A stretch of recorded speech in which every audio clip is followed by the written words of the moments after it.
Good morning, everyone. Thank you so much for being here. I'd love being the first person that gets to wake you up today. I just want to say we're going to get started. Please hold your questions till the end because they're recording stuff. And if I do talk to you guys, I'll probably try to repeat anything that you say so that it gets on the recording. All right. So how many of you in the room hire people, have hired people, are responsible for hiring? Awesome. How many of you really look forward to when it's time to hire somebody new? Cool. One person. Yeah, I used to feel kind of the same way. And I will say prior to learning about the system that I'm going to tell you guys about today, I was not a huge fan of the hiring process. It was something that I thought of as being a major energy and time suck. And even when I first learned about this system, I was dubious. That being said, after 5 years of working with this system, I would never go back to hiring in a standard sort of the way that most people hire. So I'm very excited to be here to talk about it. We're going to talk a little bit about organizational culture up front, because obviously if we're hiring for culture, we have to understand what we mean by culture. We could do a whole 2 days just on culture. We're going to do maybe 10 minutes. So then we'll spend the rest of this time really talking about this process. I will answer questions at the end. So if you have questions about any part of the process, just make note of them and save them for the end so that I can make sure that we get back to those. All right, so what is organizational culture? I have this up here because organizational culture as a term started getting thrown around a lot during the 90s dot-com boom. People started talking about it a lot, and people started talking about how great their culture was. A lot of these tech firms, a lot of the tech bros, as they've now become called. And they would, oftentimes when you would say, like, what do you mean by that? Like, your culture is really great. They would say, oh, well, we have like a ping pong table in the break room and a keg. And that's awesome. I mean, we should all have kegs at work. However, one of my organization's corporate partners is Tito's Vodka. So, I mean, I'm all about it. But it does not necessarily equate to the kind of organizational culture that we're talking about and that I mean when I say hiring for culture. I'm not hiring for ping pong skills. So what we mean when we say organizational culture, it is how a group behaves in your office, in your clinic, in your shelter, and the feelings, values, beliefs, and assumptions that perpetuate that behavior. So when you want to look at culture, you're not looking at the standard operating procedures or the SOPs for your clinic. You're looking at what happens around those things. What happens when people aren't following an SOP? What happens in the white space around all those procedures that people have been trained to follow? I chose this picture. This is a team at my office that answers the phones for all of our clinics. And at the time, I think there were 7 people on the team, and 2 of them had this day off. There was no event around which this costume was conceived. They decided that they all wanted to dress up as a box of crayons and come to work, and they negotiated all of who was going to be what color. I know that there was some competition for red. People had to make concessions. But what I love about this is it's really paints a portrait of the culture of not only sort of that team, but also of our organization, that within our organization, there's room for this team to do something that, and they're working, so they don't work face-to-face with clients, they're answering phones. So they can look however they really want. But the fact that they were able to sort of let's do something to celebrate, each other in the office and have fun and make it silly, that's great. The values and the sort of feelings and the beliefs underneath that are obviously fun, trust. I mean, it takes a certain amount of trust to decide to do this with a bunch of your coworkers and know that everybody's actually going to show up wearing the costume. And assuming that everyone else is going to do their part because they all contributed to physically putting together the costumes and all of that stuff. So I just love that. It's kind of like a silly, simple thing, but I think it's a great example of just a little microcosm of culture within the larger culture of our organization. And if you work in a larger organization, or if you work in a building that has some remote people and some people that are in an office and some people that are in customer service, what you'll see is that there will be an overall organizational culture, and there will also be smaller pockets of culture within those teams, if that makes sense. So what drives an organization's culture? There are several things that... There are several things that directly inform your culture and influence it. And there are a few ways that you can get at analyzing and assessing your culture. So what does your group behave in a way that facilitates the mission? So for example, one of our core values at Emancipet is compassionate service. So as a core value, if I have a customer service person who comes into work in the morning with a hoodie pulled on, sits at their computer with their head down and doesn't look at anybody that walks through the front door, they're probably not really living up to that particular core value, and they're probably not really facilitating the mission very effectively, right? So knowing kind of what impact the values of your organization have on the mission, and having clearly defined values in your organization around what's going to make you successful is really important, because it allows you to then look at the teams that you have and see how well they're doing with that.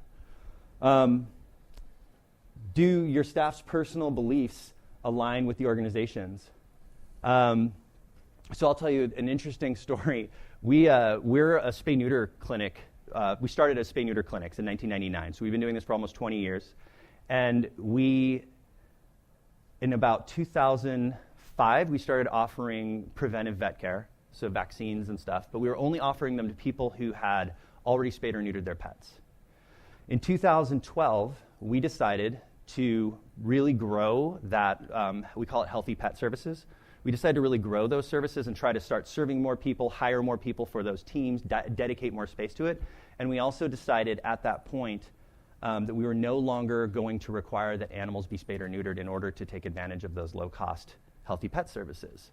Because we realized that we were cutting out a whole cross-section of the population, like really the people that we want to be talking to aren't allowed to come to us. So that was a really big change in our organization. And when we decided to roll that out, we had to talk to our staff about, so, this is what's going to be happening. We're going to be having people coming in. Some of them will be spayed or neutered. Some of them won't. We're going to be offering these services. If they don't want to spay and neuter their pet, they don't have to. But here are some of the conversations that you're going to be having. And, a couple of our staff members were really, really concerned about it. In fact, one of them said, "Are you telling me that every day in our waiting room we're going to have unaltered dogs and cats? It's going to be mayhem. It's going to be crazy. People are going to get hurt." And then our executive director at the time pointed out, "Well, we're a high-volume spay-neuter clinic. We have 35 unaltered pets in the lobby at the same time every single morning, and nothing bad has happened." But that being said, that was a big change. And at that point, a certain portion of our staff no longer felt that they were aligned with our values and with our beliefs, even more so, because they didn't believe that we should be offering those services to people that were not already spaying and neutering their pets. So that creates a disconnect. And so obviously some of those people were able to kind of get on board with it and saw how great it was. Most of them were, and a couple people weren't. And those people ended up not being happy and leaving because it just they no longer had the same belief set that the organization did. Does that make sense? And then finally, are your staff actively engaged? So employee engagement is not the same as culture. However, employee engagement really, really directly influences culture. At Emancipet, we use the Gallup's Q12, which some of you may be familiar with. It's fairly popular. Hundreds of thousands of organizations and private and for-profit companies around the world use this. It's 12 statements that people need to either be able to agree with or disagree with. Strongly disagree, strongly agree, disagree. The 12 statements are things like, I know what's expected of me at work. I have the tools, the right tools to do my job. The mission of my organization is important to me. So if everybody in your organization takes that test, and it's anonymous, and they do it, everybody answers either agree or strongly agree to everything, then you have a highly engaged, actively engaged workforce, which is awesome, because people that are more engaged at work are typically going to stay longer. They're going to perform their work more accurately. So you're going to have less accidents, you're going to have less turnover, you're going to need to hire less often. And all of that informs culture, right? A really healthy culture is going to have a lot of people that are long-term employees. It's going to have lower turnover. Another thing, a note to make about culture is culture exists no matter what. So when I talk about all these healthy, great kinds of culture, there's also toxic culture, right? There are times where your culture within a department, within a team, or within the whole organization can go down a road where it starts to get really unpleasant to work there. When new people come in and they're like cringing. One of the things that you'll see is that engagement plummets. And those two things really do go hand in hand with one another. So engagement is a really great way to track that. If you're not tracking engagement at your organization, I highly recommend it. We administer the Q12 about once a year. You can go to Gallup's website, just Google Gallup Q12. I think that they charge around $15 per employee to do it. It's the way I recommend it. It's copyrighted, it's there, so technically you can't just administer the 12 questions to your staff and not pay them. But also, if you do it through their website, it's completely anonymous, so it's a lot easier for your employees to feel safe in answering those questions. All right, so what we know for sure about hiring. We always hire for culture first because I can't train somebody to fit into my culture, but I can train them to be an awesome technician. I can train them to be an awesome customer service person. It's going to take a while to hire this way, and I'm going to contradict myself a little bit here. I actually think if you get into the process of doing info sessions on a regular basis, it does not take me longer than it would take me to hire somebody the old-fashioned way. But especially when you're starting out with it, there's a lot of little moving pieces, and it can take a little bit longer. And training is key. In order to hire for culture, you want to widen the gates, widen the lens of who you would accept as a potential employee, which means that you have to know what skills you can train and what skills you can't, and you have to have the ability to train those skills. So that can be a stumbling block for a lot of organizations before you can really do this well, or before you can hire for culture without having that piece in place, but you're going to necessarily narrow the number of people you have to choose from. The more training you have in place, the more successful you will be in being able to hire who you want to hire in order to really honor the culture that you want and the culture that you have. So why hire for culture? So let me ask you guys a question. Has anyone here ever been sitting in an interview? So I used to work for a different organization where HR would review applications that came in, and then they would schedule interviews with me, right? And so me and another manager would be sitting in a room, and somebody would walk in. How many of you have ever been in that situation where you have somebody showing up for an interview, and within maybe 30 seconds between when they get from the door to the seat, you know that this is probably not going to work out? Yeah, but you still go through the whole interview, right? Everybody's had that experience, but then you're like, okay, well, I had 10 questions I was going to ask. If I ask 5 a little slower, then maybe we can get out of here quickly without them having hurt feelings. How many of you have ever hired somebody who did not fit the culture? What did that look like? Does anybody want to share? Yeah? Very toxic. Very toxic. In what way? So She was tardy all the time. And what? I never heard about it. You never heard about it? It was only when the manager was not there. Okay. My colleagues didn't want to tell her. So you had a culture in place that valued sort of supporting one another and not ratting each other out. You had a new person that was abusing that culture. And so what was the impact of that on your staff? Obviously, they eventually got sick of it and told me, and she was fired. Yeah. So they were protecting her because they would have done that for any one of the other people that worked there, and because they all had sort of probably shared values around showing up for work, around supporting one another. And when this person wasn't meeting that, they started to probably feel a little bit offended by the fact that person existed in the organization. And that you hired them, right? So that's why we hire for culture, right? Because you don't want to have people, and when people come into your organization, no matter what, they are going to influence your culture. And for better or for worse, if you're at least conscious of what you're looking for and what types of people are going to be successful, then you have a stronger ability to sort of harness culture. You can never control it.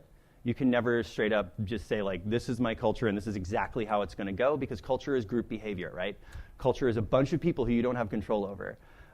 Even though you may have, technically you manage them, you still can't control their values. You can't control what they say to each other in the break room, and that stuff is really what informs culture. And then, as I said before, it consistently generates better results and makes your workplace more fun. All right. So, what you need to know if you're going to hire for culture: how will they impact your culture? So, will they fit into the new team? Will the team accept them or reject them? If there is a leadership vacuum within a team, will they fill that leadership void? And will that be for better or for worse? What training and support will they need? So knowing really clearly from the outset what certificates, degrees, or experience they must have in order to be able to do the job, and what stuff that you can train them. And what are their real skills? So what can they hit the ground running with on day one? And then what is the timeline for them actually being able to be a fully productive member of your team? And this is really, I think, where hiring for culture can potentially add a longer timeline to your hiring process.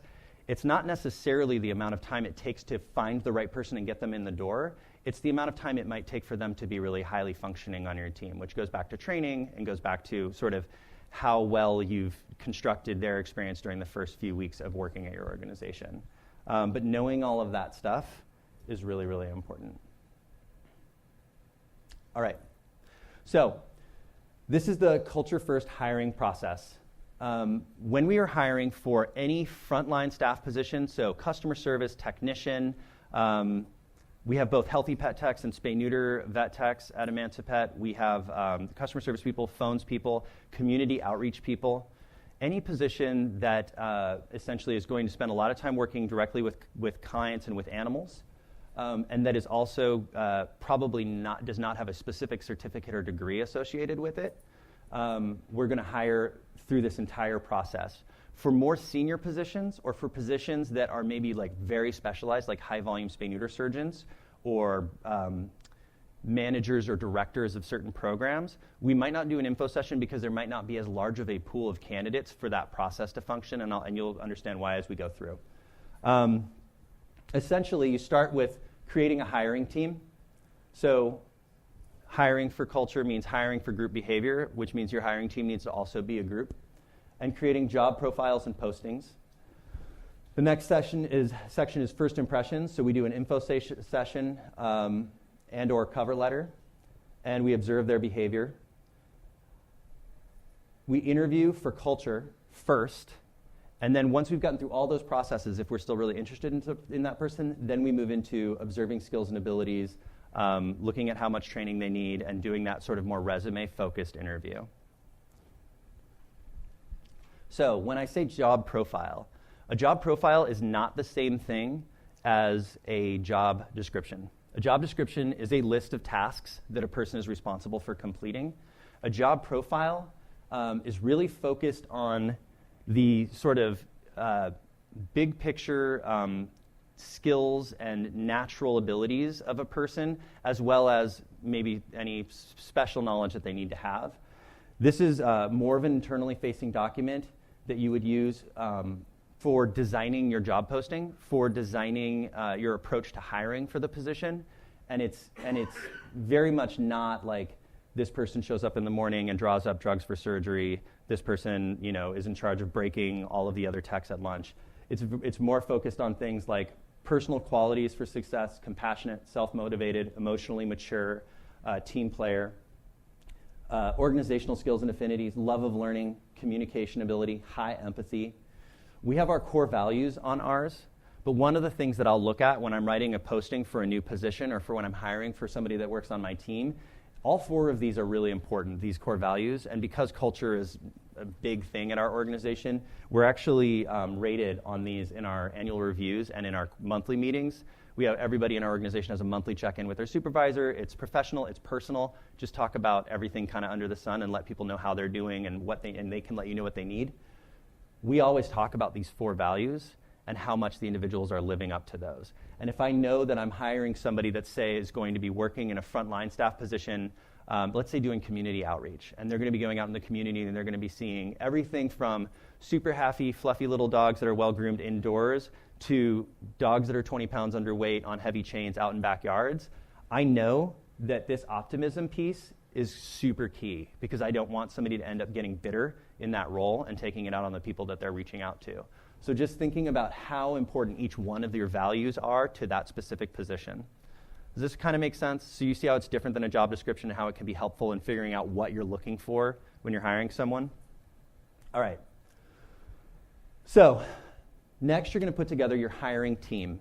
So this is the team that's going to participate in your info session and your interviews. Since culture is a group behavior, you need a group to test for alignment. Hiring team should have 2 to 4 members. Generally, when I do it, if I'm hiring for the position, it'll be me and 2 to 3 other people. The people that are going to be on your hiring team is the hiring manager, is always obviously going to be on the team.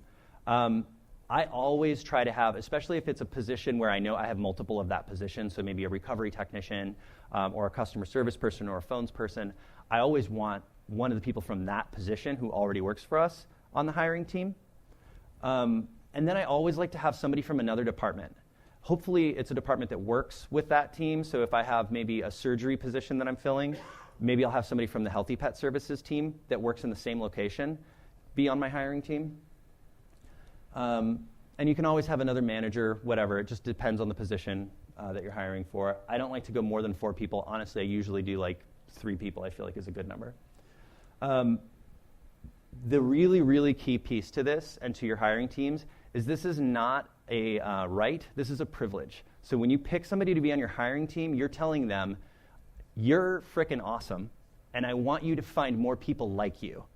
I want you to come to this info session and pick out the people that you would be best friends with, because those are the people we want to hire, because everything that you do is gold. So you're looking for what we call culture ambassadors, people that really, really embody the culture of your organization. When I hired for my coworker who works in the training department with me last, I picked the manager of our phones team, who is, she's actually the one of the crayons in the box of crayons photo, and she was the driver of that whole thing. She's just like super zany and funny and outgoing and really, really optimistic and really, really genuinely nice and extroverted. And then the other person I picked was somebody from our development team who is really, really quiet and more introverted and not this sort of big, outgoing, smiley mess, but she's really, really high culture fit. She loves people. She loves helping people. She loves animals, and she loves kind of really she really embodied sort of the work ethic and the excellence of Emancipet. And so those were my 2 people, and I felt like both people represented our culture really well, but they were kind of coming at it from different angles. They were very different people. And then there's me, and I'm just kind of like all around sort of generally awesome. Finally got you guys laughing. All right.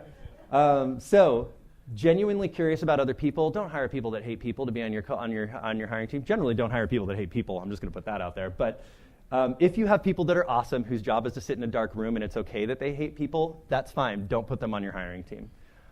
People that are respected and admired by existing staff, a really, really great way to empower your staff is to choose the people that they see as leaders to be a part of bringing people into the organization. All right. So the secret to really effective job postings. Effective job postings include all or most of the following. So when we do our job postings, they're full page. And the first section is who we are, and it's just a paragraph like, Emancipet mission is to make spay, neuter, and veterinary care affordable and accessible to everyone. We've been operating since 1999, and we're excited that we've been expanding throughout Texas and Pennsylvania. So just some like kind of high level, big picture stuff about the organization. The next section is what we are, where we are now. And that'll be more specific to the position that we're hiring for or the team that we're hiring for. So it might say something like, we recently opened in Philadelphia. So that section was, Emancipet is super excited to be opening our first clinic in Philadelphia, Pennsylvania. We want to be performing X number of surgeries here and wellness visits here by the year 2020. Anybody coming to this team is going to have a really direct impact on the community that they live in, and we're interested in hiring from that community. And then the third section is going to be who you are. And so this is really where you use that job profile that you created. You draw from that to write your posting. So you're not like copying and pasting what you wrote in the job profile, but you're looking like, okay, I know this person needs to be super optimistic. I know they need to be highly, like super energized by people, right? They have to love it, because if they are drained by people, then they're not going to do well in this customer service role. So you kind of look at how to write it so that you're pulling from that. And that's really, and again, you wouldn't be able to do that from a job description as effectively, and that's why the job profile is a really important piece of this. And then the final piece of it is it you statements. So is it you statements, and I'm going to tell you these are really dry. I'll tell you a couple that are a little less dry. Is it you statements allow you to kind of dial in on some of the really kind of the things that you see as being really important. So this is the bottom piece of the posting, and usually there'll be about 4 of these. It'll say, you might be our ideal community outreach person if, and then it'll say something like, none of these are really appropriate for that position. But anyway, so task responsibility, so donor stewardship. You have a serious addiction to thank you notes. You love sending and receiving them. SOP development. You know most people think it's boring, but secretly you love the process of developing SOPs. The more T's you have to cross, the more I's you have to dot, the better. There was this one that I wanted to share with you guys that our philanthropy team did that I thought was hilarious. And I think that that's kind of the key to doing this really well, is that we really like to make them funny. So this is one from when we hired for our philanthropy team. You are the one your friends want to follow if there's ever a zombie uprising. Why? Because your brain is wired for strategy, adaptability, and resourcefulness, and it's probably delicious. So when you write something like that, and that's our chief philanthropy officer is hilarious, so she writes the really, really good ones for her jobs. But generally when I write them, I try to think of things that are funny or punny or pithy, because I want funny people that have a sense of humor to work for me. In general, people, and this is not going to be universal, like your organization may be more straight-laced or more serious, or your team may be, and it just depends on what you're hiring for. I know that people on my team have a dark sense of humor. Most of us in animal welfare tend to, so I might put something that's like kind of funny, but maybe slightly dark way into my thing, because I don't want them to show up and be offended by the sense of humor of the people on my team. So here's a sample job description, or job posting for a vet tech. So the way that we do this is we'll take this posting, and it's a little bit different depending on what community you're in. So in most of the communities, we're going to post this on Craigslist. I know some of our communities, some of our clinic managers will post them on Indeed as well. Most communities, or many communities, will have some sort of nonprofit posting available. So in Austin, we have one. In Houston, we have one. I'm not sure if we've found one in Philly, but usually there's people that are just specifically looking to work in a nonprofit, and they'll have some job posting boards there as well. So we'll post this all around. Once we've picked our hiring team and we've scheduled a date for the info session, we get this posted. I don't post it more than about 4 or 5 business days from the actual event. Part of the reason for that is that we're asking people to attend an event to come work for us, and if you post, the farther out you post, it's kind of like booking spay-neuter surgeries for any of you who have done that. Like the farther out you go, the higher the no-show rate. People are just probably not going to show up if they said they would come to something looking for a job in 2 weeks. A lot can change in 2 weeks. They probably found a job, or maybe their boss apologized. When we do the info sessions, we always schedule them. You can see this one says at 6 p.m. I schedule them at 6 p.m. or later, because you always want to make sure that people that are currently working are able to come to the info sessions. You don't want to only be looking for people that are unemployed, because that is going to necessarily limit the pool that you're drawing from, and maybe has some indications of the people that are going to be showing up for that. There was a time where one of our clinics was always doing these at 4 p.m. and they kept not having good info sessions. And I was like, well, a lot of you're hiring for vet techs. Most vet techs are working till 5 or 6. So you're going to do them in the evening. You're going to ask people to RSVP if they're interested in coming to an info session for this. What that means is they're just going to email you, and when you're going to respond and say, thank you so much. We have a seat reserved for you at the info session. Please bring a copy of your resume. If they attached a resume, I don't even look at it. Don't care. I don't ask for a resume in the RSVP. I don't want to see the resume, so even if they send it, I won't look at it. You really just want them to show up, and you want them to bring a resume. Let them know how long it's going to be. I usually tell people it's going to be about an hour. All right, so employment info sessions at our organization are required for any position that we hire through that process for. We never skip it. So if somebody in one of our clinics is like, I have a friend who's been a tech at another clinic for like 5 years, he's awesome, he'd fit in great, be like, cool. We have an info session scheduled next month. Let's have them come do it. We never just hire somebody outside of this process because it's super important to the success of hiring for culture and also to getting staff buy-in into the people that we hire. So there's a lot of advantages to this. How many of you guys have ever gone through the process of interviewing somebody and then kind of gotten to the point where you want to make an offer and they turn it down because of money, or they turn it down because of a mystery thing that they don't tell you about?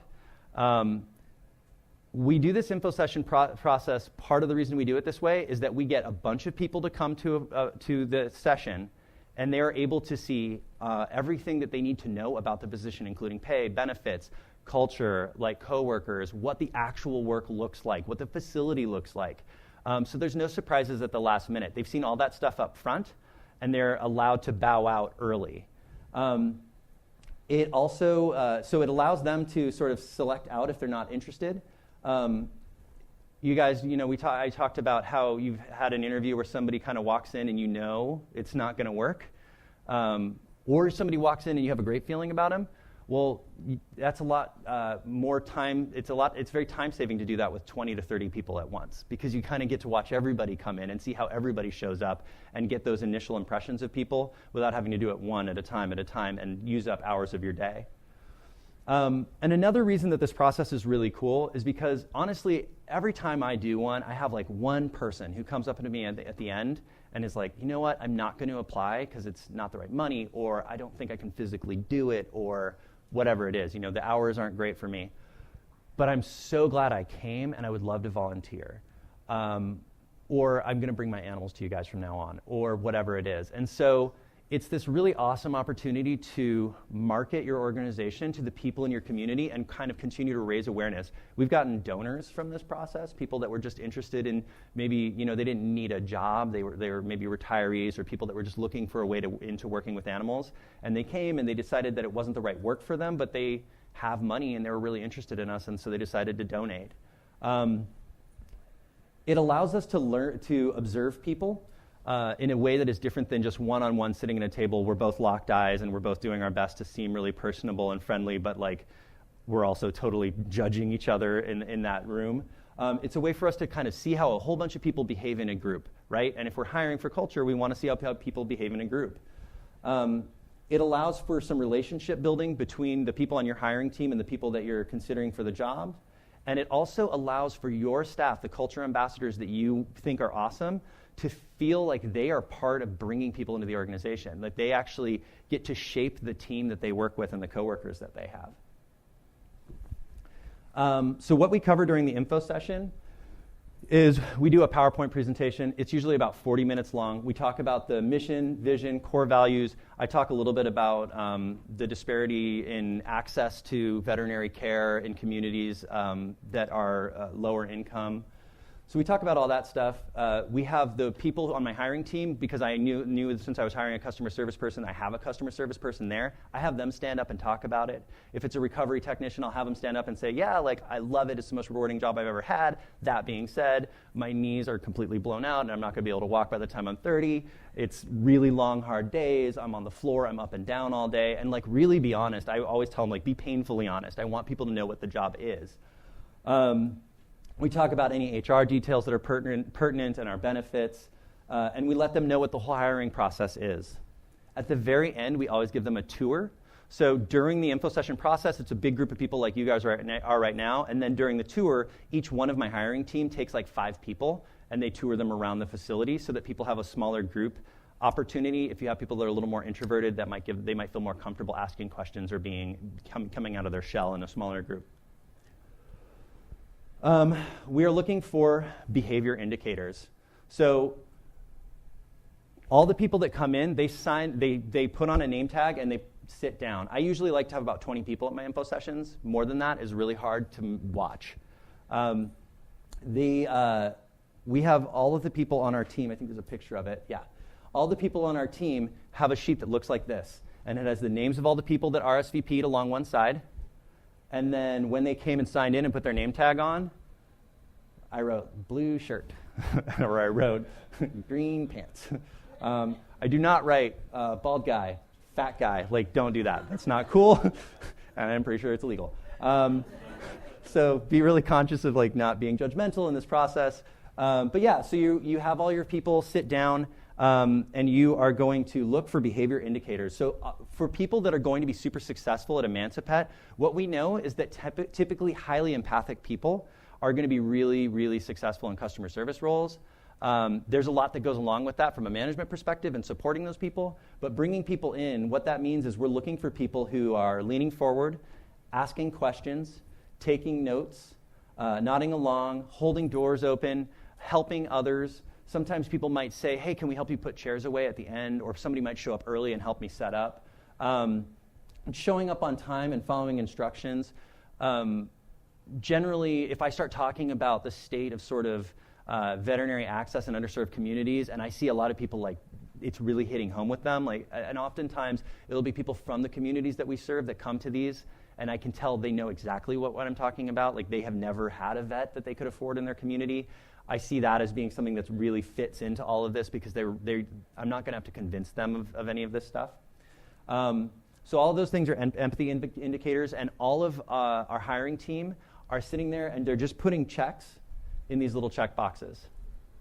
So we're not writing like this person nodded really well, this person nodded, but I felt like they were nodding out of like a nervous tick.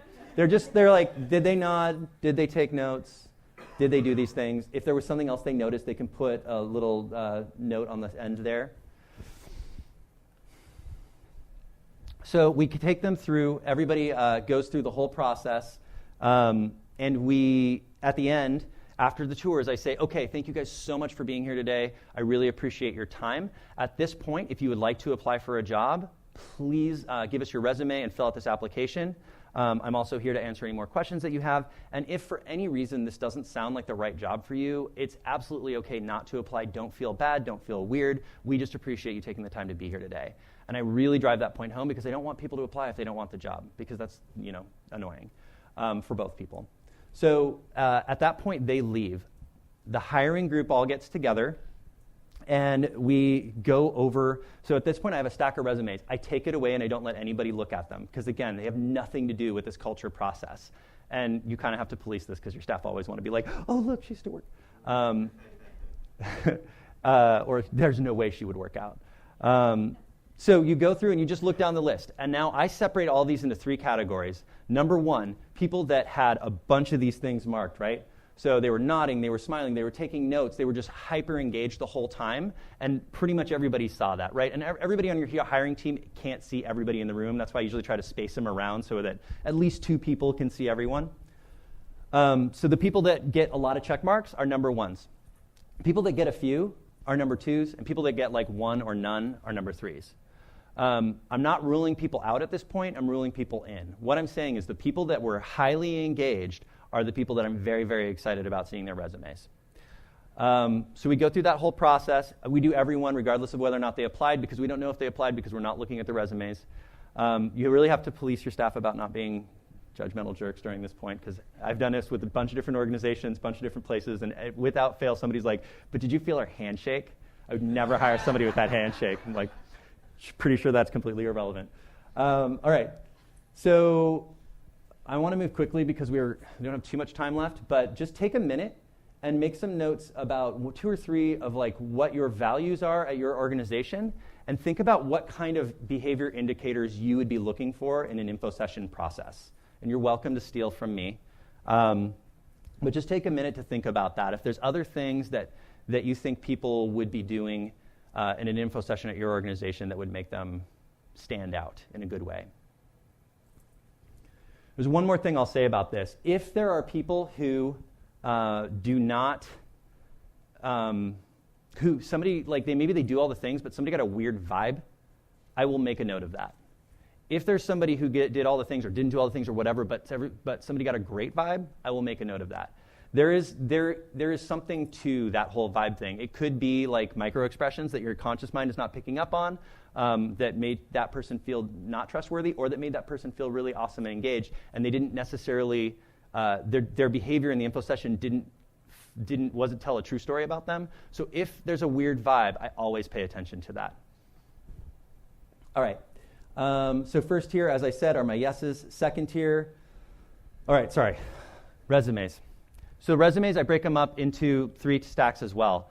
Number 1 resumes are awesome resumes. They're probably bilingual, they might have some experience, all the words are legible. It's about all I can ask for. Second tier is going to be, second tier for resumes is going to be, resumes okay, maybe they don't speak Spanish, but they have a lot of other great things going for them. They're generally their resume is fine. Maybe they have great experience, but their resume is like kind of the formatting's not amazing, or there's some typos. But in general, I'm like, do I really care?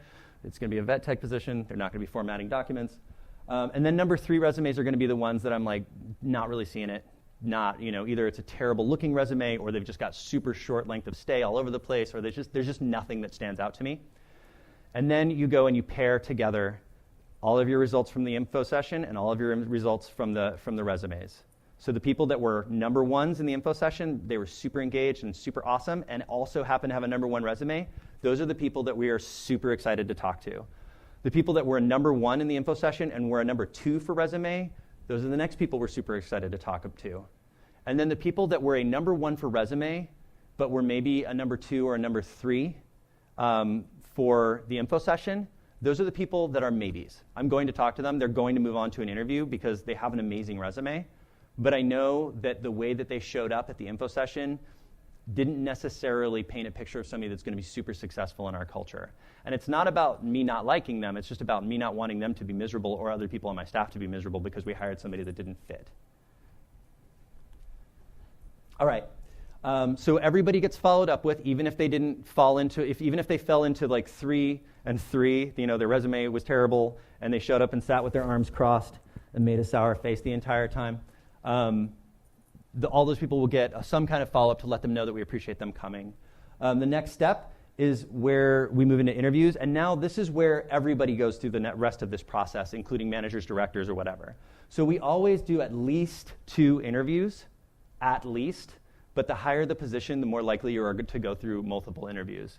My coworker, Marianne, who is like awesome, best culture fit ever, but she went through 4 interviews and a project, and I would rather take a long time to hire than hire too quickly and realize that now I have to take a long time to document and fire. Does that make sense? So hire slowly, fire quickly. We do the interviews at least twice, and the first interview is always focused on culture fit. What we'll do is we'll call people back, and we will ask people questions over the phone for the culture fit interview. So this is going to be the hiring manager usually, and we're going to ask them stuff that is indicative of what kind of workspace they're going to be really successful in. So we ask stuff like, how would your best friend describe you? Tell us about a time you were caught in a conflict with a coworker and what you did to resolve it. What are the qualities that you most admire in a coworker or supervisor? I like to ask people what the best job that they ever had was and why, and then follow up with what was the worst job you ever had and why. And it's not about asking rote questions and then writing down the responses and going to the next question. It's about being really curious and asking follow-up questions and digging in and seeing what people say. And if people do really, really well in this, there's not necessarily a right question for a right answer for every question, right? It's going to depend on the culture of your organization. So you'll know what answers sound right to you. And if the people do really well during this process, then you're going to move them on to a skills interview.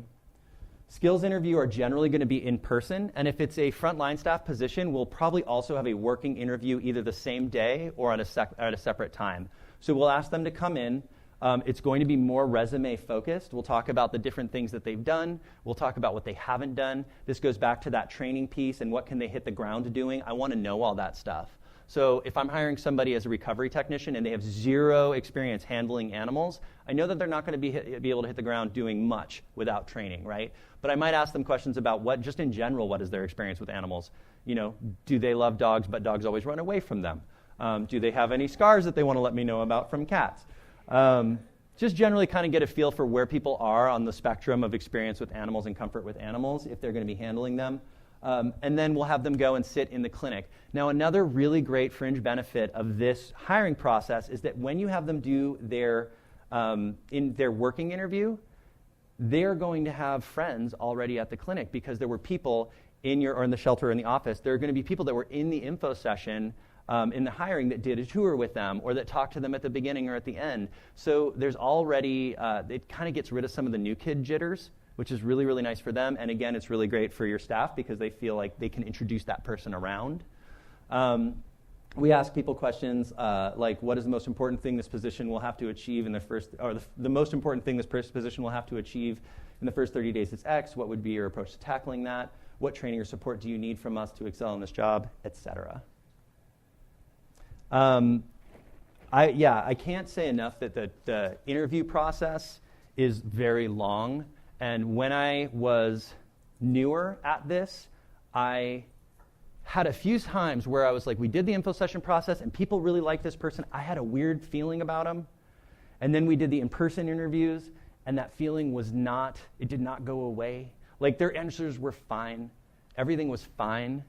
And then we hire them and they're not fine. Like it's just like, I should have listened to my gut.